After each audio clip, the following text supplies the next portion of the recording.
erega umugabo wose umuntu ushaka kwishene ngo ngira ubohe oya rero yarinze agira uwo mutima wo kuvuga ati njewe ngira mpangira uwundi kuri n'amahoro menshi mugabo ampa amahoro nanje hamumenye kariyari umugore ntaco wamugira ndamugiriye ega nta kosa agiye abafise uwo mugore oya umugore nta kosa abafise kuko ntaba yamufashe ku nguvu umugabo niwe aba yaramwironderereye kandi naho yo bari uwo mugore we yaramwironderereye uwo mugabo aba yaravyemeye donc umuntu atari umwana si uwo guhata hari ingore zirazisambuka kubera message mana yise umugore agafata message y'umugabo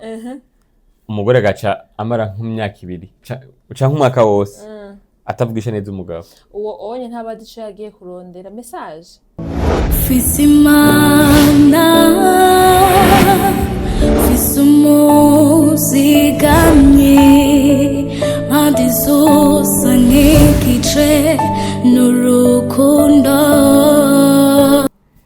Hey, hola my people, meze neza turabaramugije amahoro y'Imana mwiriwe na bwakeye bivanye naho murako muraturabira. Gentlemen, Norasque Ntare VI solution, man of God, the new Christian son of God. I'm unstoppable. No musi nko mubibona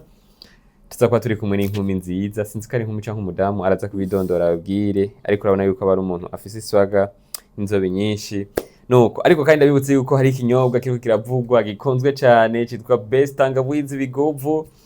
Ntayindi jiri kirandika amateka ngaha mu karere atari Best Tangawizi Bigovu. Abantu bose bariko baravuga ati kino kinyobwa caje kudusubiza ijambo gitandukanye na bya binyobwa bindi usanga ari bifise ingaruka mbi. Ariko kandi ndabibutse yuko hariho iyindi car wash igezweho abantu bariko baroza imiduga ugasanga umuduga wasubiye kuba mushasha kandi wari umuduga usa n'uri kurasaza. Iyo nayo yitwa Better car wash iri mu Nyakabiga ya mbere juste hajya hari gwa rusigiti menga ntirurahera pembene gutya hari ahantu hari nyine ushuyibona yuko hari car wash ubwiza ariko impande y'akabare kitwa Ribabe ni mu Nyakabiga. Munyakabiga ni kuri 10 Avenue numero 2 ushaka twaguhana nimero cyangwa uraza kuzibona ko ngaho ukababwira ama service bafite ama service ibihumbi n'ibihumbi. Sasa no munsi umukamerameni wanje za ko ari Joshua umungu wanje Joshua ntabamukumbuye nibaza ko ari inyuma yacu ariko turabira ko image imeze neza ariko kandi hawe iteka ariko na Best Tangawizi tutwiteka no kubakira mupfasi. Murakoze cyane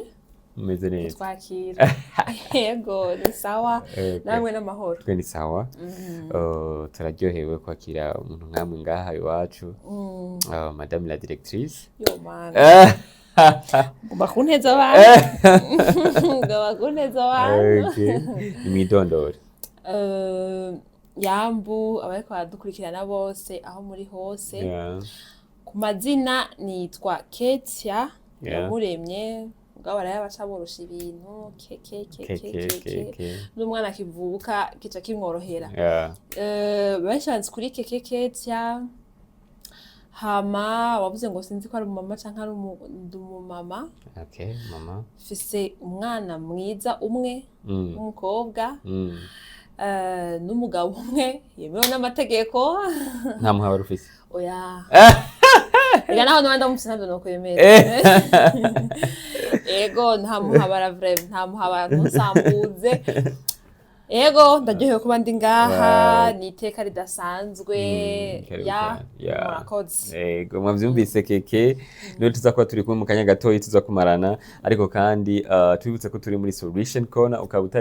bwagire subscribe n'ibindi gira byose upartage n'abandi bagoti muri Solution Corner bagarutse hari hacigiye kirekire twagize akabazo technique niko katuma tutashiye kugaruka mu biganiro byinshi abagumye batubwira ngo ama prank barayakumbuye bagumye batubwira ngo makumbe ibiganiro byacu. Ino TV rero ntikiri iwacu twenyene ni y'abantu bose nico gituma antukaro izindi nka haya haro yitwa Solution Couple ariko yitwa Solution Corner ni y'abantu bose ufise ntaho ugomba gushinga intahe urahawe ikaze. Tuhere kuri nyine abanze kudushingira intahe keke ninde mwana kangahe wabo tusa jewe Ketia navukiye kumutakura uri umwana mu muji waganda warugu sa n'uwarugu oya jewe byose nico kimwe ndi umurundi je navuye ruguru iyo rero numvise umuntu yavukiye Bujumbura oya je navukiye ino bo navukiye mu Cibitoke ca Mutakura nyene mugabo natwe mfise nk'amezi nk'ana 5 ca turimuka ku Mutakura ko nari imfura je ndi imfura mu muryango w'abana 4 mugabo 4 bose baciye bavukira aho twimukiye ku Mutakura donc je nkunda bako dumwana ku Mutakura ko niho nakuze mbona niho na umwana wa mbere mu bana 4 nkaba ndi umukobwa je nyene abandi bose n'abahungu yego okay hama mvuga n'amashuri aho nahe oya amashuri kuyareka uca urarongoka yego maze imyaka mu kwindi nzokwiza imyaka 2 ubona n'umugabo yego ko warongoka iri muto nkiri muto ni kuvuga mbona menga age umugabo n'ibiki ntwabisengeye ngira ni ibintu utasengeye kubera ko ntabisengeye oya gusa jewe kuva kera kubera ko ahantu twaba harakunda kuza abageni mu mpangu twabana harakunda kubera haza abageni bagize mu mariage nkabikunda nkabiryohererwa nkamvuga mana umva nkaca niharurira imyaka yanje okay muri 2020 kombe nzoba ngeze aha naha okay mana nzogira mariage 2020 bene navuga 2020 navuga ko 20 ans nzoba ngize mariage cyane harurira secondaire gusa urumva naciye mbanza ndiga na université hama 3 ans à université ndazihejeje à 23 ans ndagira mariage uravuze n'imyaka bimwe bon nta kundi ntacyo bitwaye niyanje ntaho ndi buyibike nta kundi ndagira mariage rero bya bindi bavuga ati ururimi rurarema yaturire ikintu uvuga ati jewe shaka ko kigenda uku ari ciza Imana izogikora nta nkeka wibaza kari kubera iki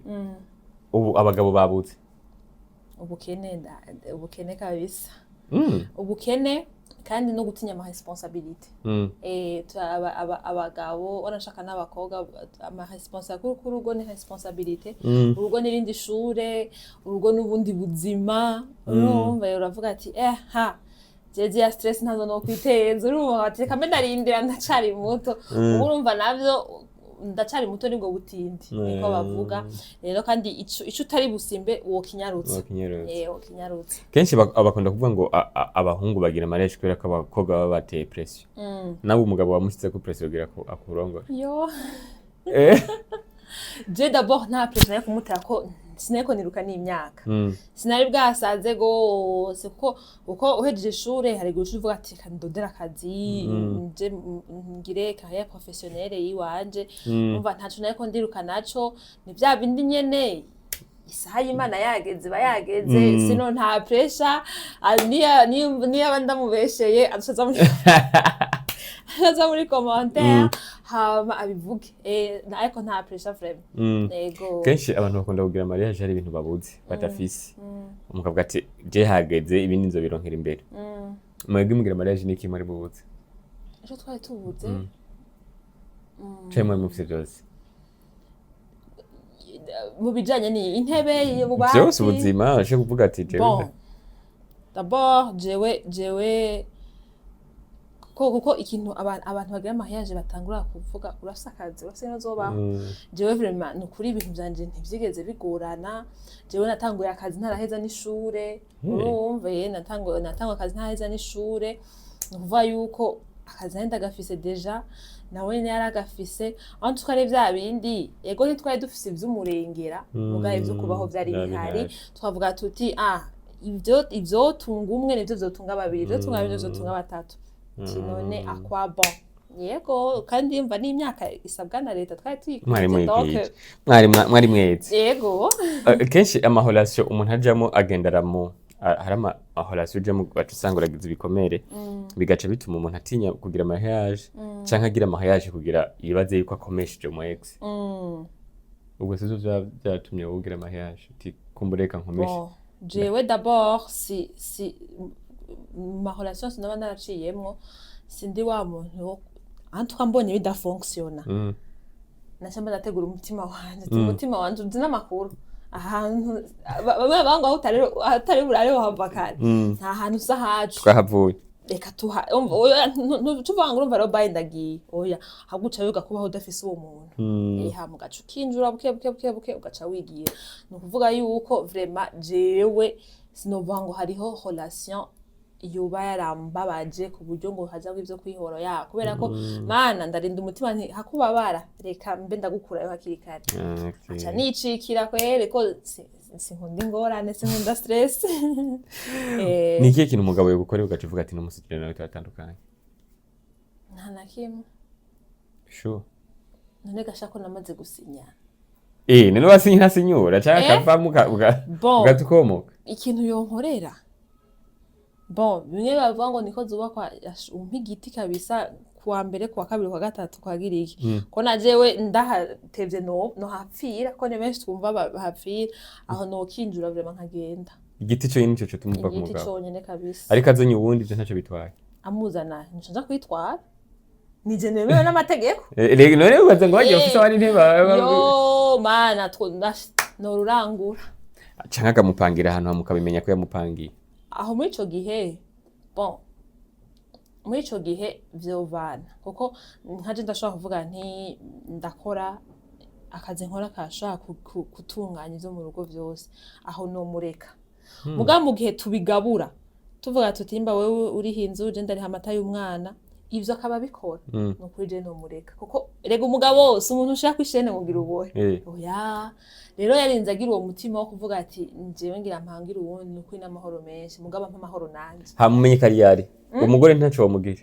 ndamugiriye ega nta kosa agiye abafise uwo mugore oya umugore nta kosa abafise kuko ntaba yamufashe ku nguvu umugabo niwe baba yaramwironderereye kandi naho yo bari uwo mugore baba yaramwironderereye uwo mugabo baba yaravyemeye donc umuntu atari umwana si uwo guhata hari ingore zirazisambuka kubera message mana yese umugore agafata message y'umugabo umugore agaca amara nk'imyaka 2 uca nk'umwaka wose atavugisha neza umugabo uwo onye ntabadico yagiye kurondera message kubakira kuri message wapi aya emwe jewe wanashima imbiyo telefone ndayirondera mwiki nyimba ndamutiye ntiza telefone umuntu nda telefone uwo muntu hama nkamusubiza ibintu bimwe byo guhengera ryamye ngo ega niho ingorane ziva donc abagore cyo wewe wahanura gukora kuri telefone y'umugabo nica telefone d'abord ni telefone y'umuntu urumva kuko naho woyifata azi kusanzwe uyifata arabifuta ashaka kuvyibagira umunsi umwe ukamufata haca hahinduka iki ucukora iki hariho ibintu bimwe kuko sinzi uhora avuga ati ama stress hari ni menshi nta mpamvu yo kongera ko ayandi adakenewe urumva rero kuvuga ngo message induru iki niki ababanyi bose oya wero ntahura umuntu ashwana n'umugore canke n'umugabo kubera bapfuye message bashwana bon bivana umuntu caractère yiwe ngene abameze hari abantu bashavuzwa n'utuntu dutoyi hari abantu umva umwe wese arafise ukuntu abajeha ishavugiye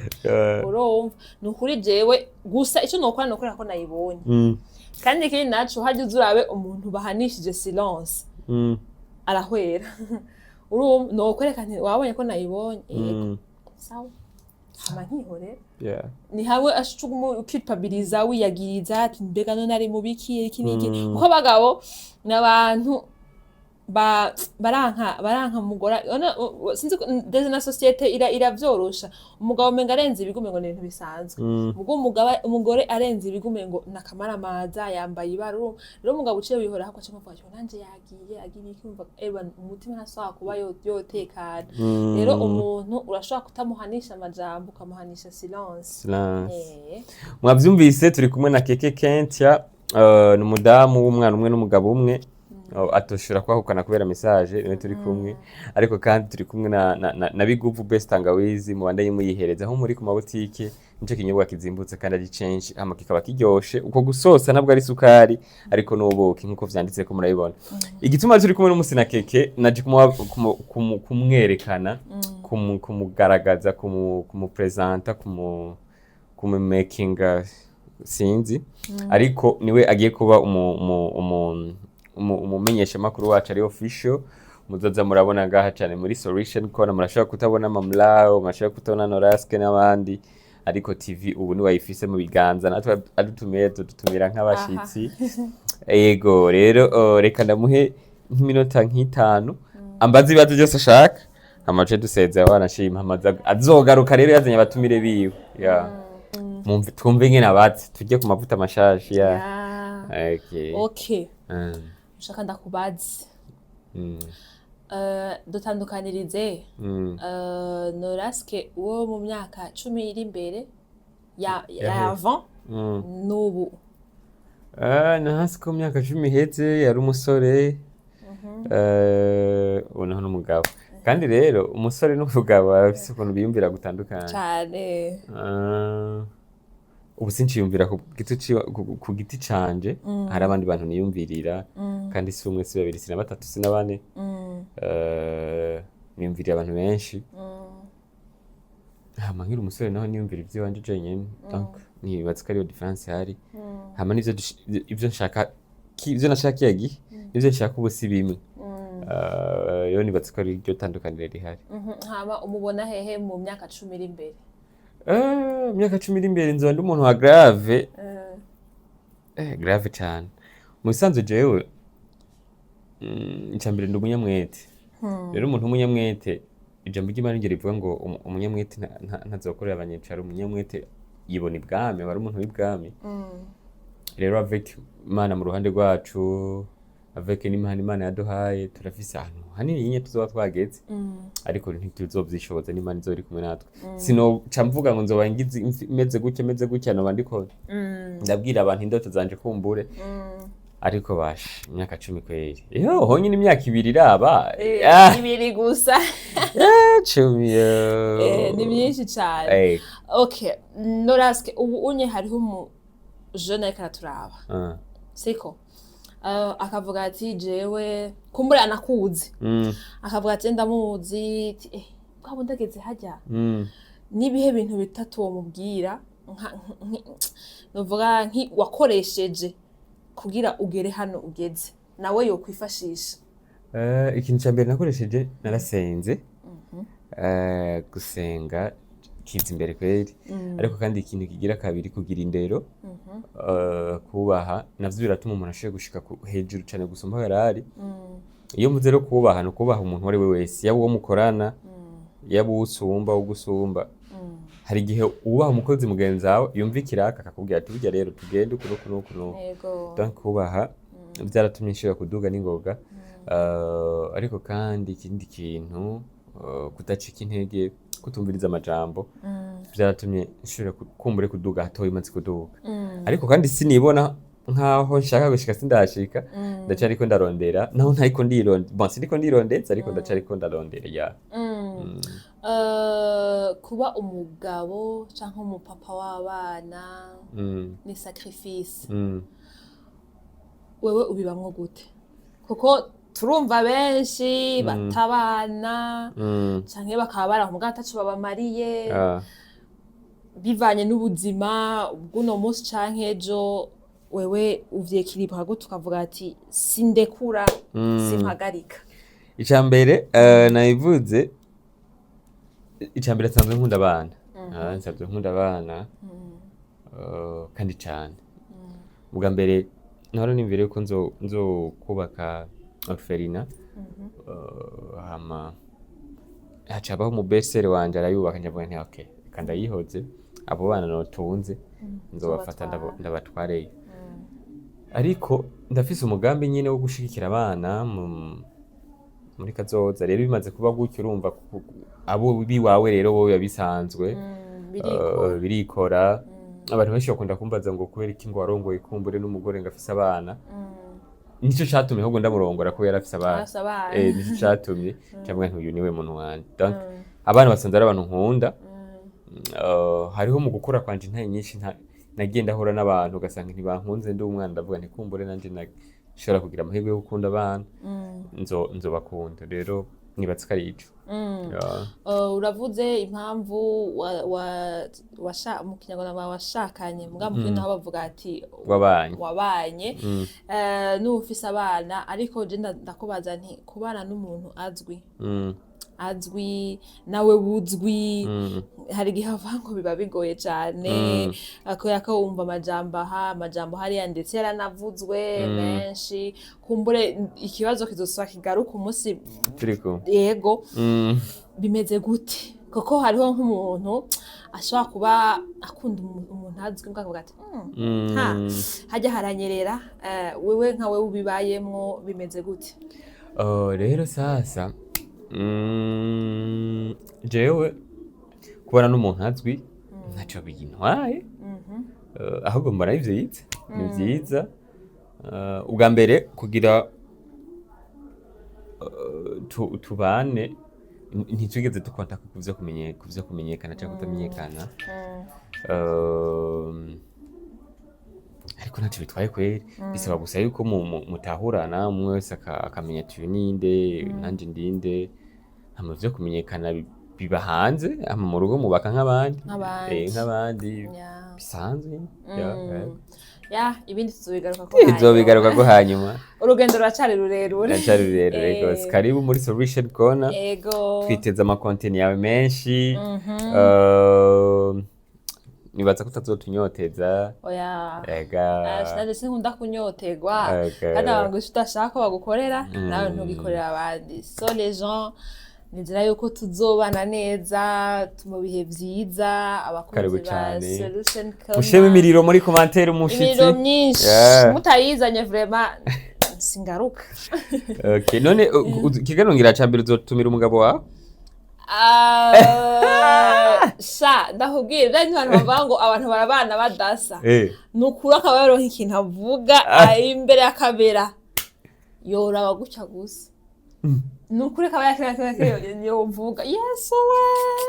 yakwera asa ntiyo kiretse bya bindi agiye inyuma ya kamera akazaranyishura ari aho yovuga ntavyo yokwemera vyo mugabo nzomupanga one day surprise muze tumuhati ibibazo Sabsana, so thank you. Bye bye.